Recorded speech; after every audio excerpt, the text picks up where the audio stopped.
My fellow Americans, we have lived through a period of uncertainty that tested not only our politics, but our patience, our trust, and our belief in what leadership is supposed to mean. We have seen moments of noise without clarity, power without responsibility, and rhetoric without direction. And in times like these, the question is never simply who speaks the loudest. The question is who is willing to step forward with steadiness, discipline, and respect for the institutions that hold this country together. Leadership is not a performance, it is a duty. When I say I am ready again, I am not speaking about ambition. I am speaking about obligation. The presidency is not a prize to be claimed. It is a responsibility to be carried carefully, consistently, and with full awareness of the consequences every decision creates for millions of people. America does not need constant escalation. America needs steadiness. We have learned sometimes the hard way that chaos does not make us stronger.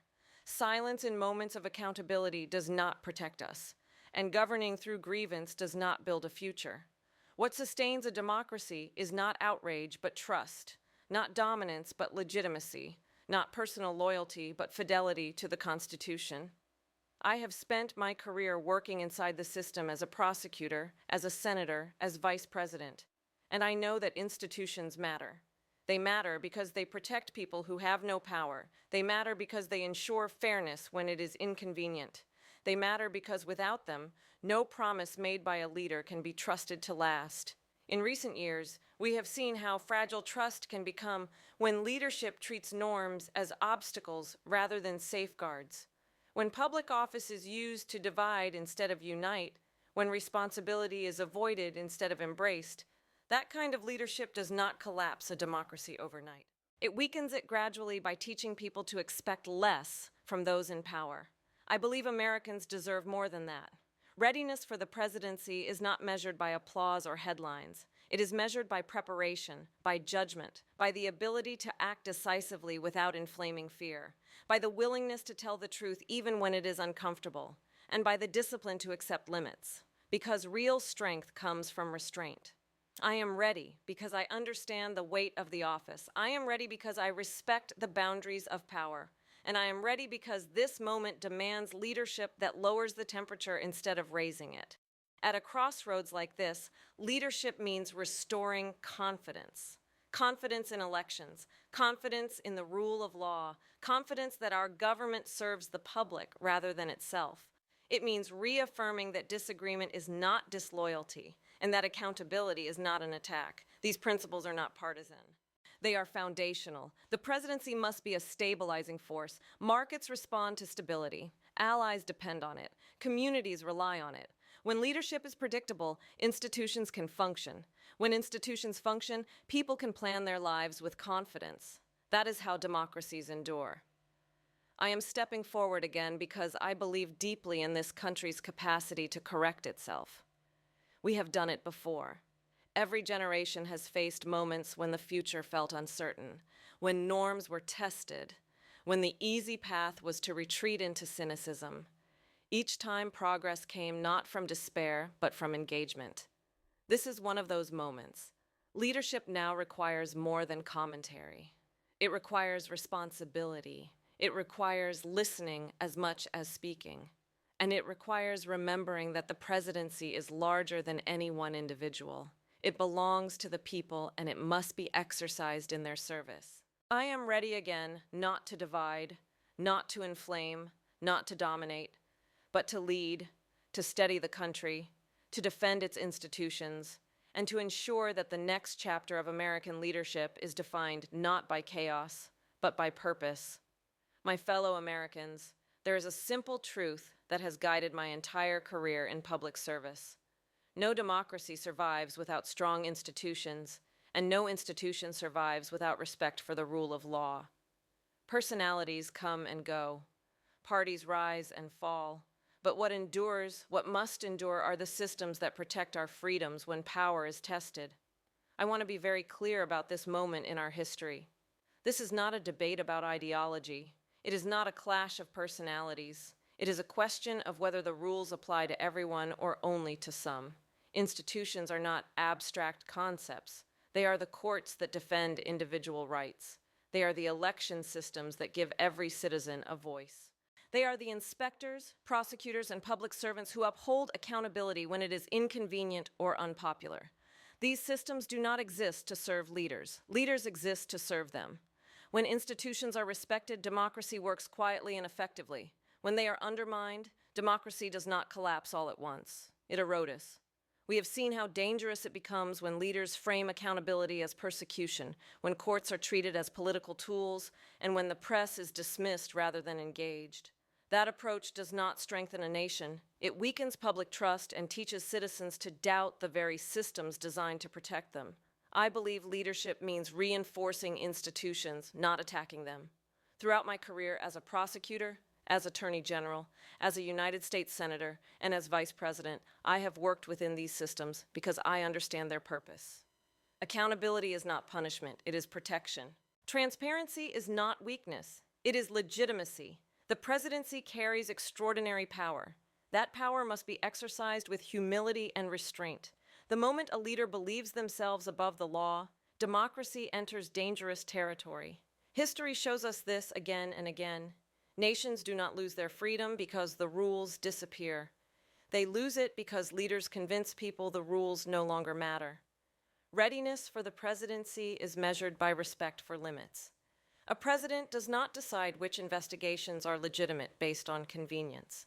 A president does not choose which laws apply based on loyalty. A president does not undermine independent institutions because they deliver uncomfortable truths. That is not strength.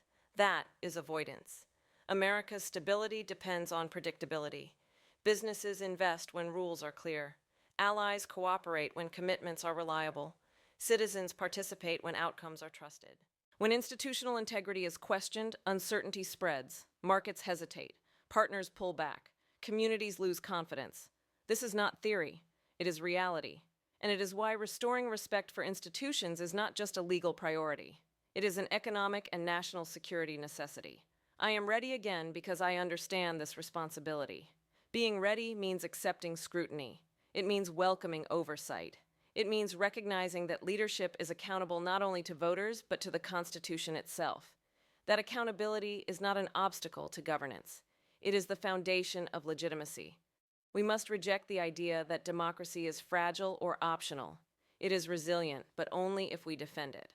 That defense does not happen through slogans or threats. It happens through discipline, consistency, and respect for process. This is the standard I believe in. The presidency should calm institutions, not destabilize them. It should strengthen the law, not test its limits. It should reaffirm democratic norms, not redefine them for convenience. I am ready again because this moment requires leadership that understands the difference between power and authority. Power can be taken. Authority must be earned. Authority comes from trust. And trust comes from consistency and respect for the rule of law. America does not need leaders who demand loyalty to themselves. America needs leaders who demonstrate loyalty to the Constitution. That is the kind of leadership I am prepared to provide.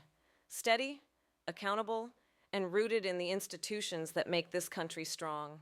My fellow Americans, leadership is ultimately judged not by speeches or symbolism, but by whether people can live with dignity, whether families feel secure, whether hard work is rewarded with stability rather than anxiety, and whether opportunity feels real instead of distant. For too many Americans today, economic uncertainty has become a constant companion. People are working harder than ever, yet falling further behind.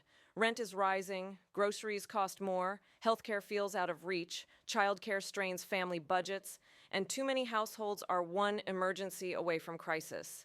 This is not the result of individual failure. It is the result of choices.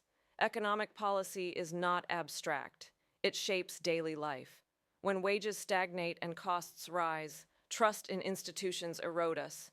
When people feel the system is rigged, cynicism replaces engagement. And when opportunity narrows, democracy itself becomes vulnerable. I have always believed that a strong democracy depends on a strong middle class. That belief has guided my work as a senator and as vice president because when people feel secure, they participate. When they participate, institutions stay strong. And when institutions are strong, freedom endures. Economic dignity is not charity. It is fairness. It means wages that reflect the value of work. It means healthcare that does not force impossible choices. It means housing people can afford, and education that opens doors rather than closes them with debt. These are not radical ideas. They are the foundation of a stable society. Leadership requires understanding that economic anxiety does not exist in isolation. It intersects with every other challenge we face. When people feel economically vulnerable, they are more susceptible to fear, division, and false promises. They are told that their struggles are caused by neighbors, immigrants, or political opponents, instead of by systems that concentrate wealth and power. That kind of manipulation weakens democracy. I reject the idea that prosperity must be hoarded at the top in order to exist. History tells a different story. America grows strongest when growth is shared. When small businesses thrive, when workers have bargaining power, and when innovation is paired with responsibility. Economic readiness for the presidency means recognizing that stability is a form of leadership.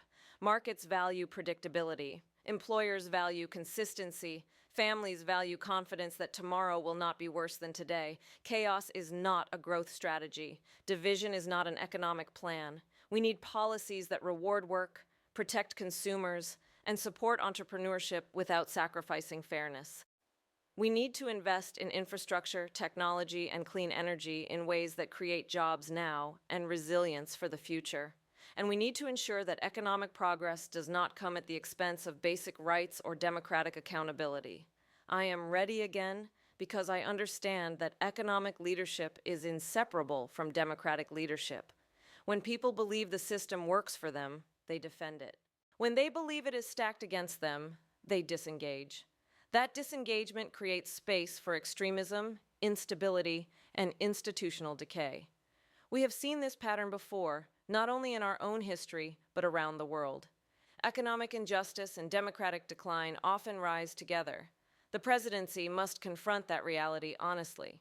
This moment calls for leadership that does not pit communities against one another, but recognizes that our futures are connected, rural and urban, blue and red, workers and entrepreneurs.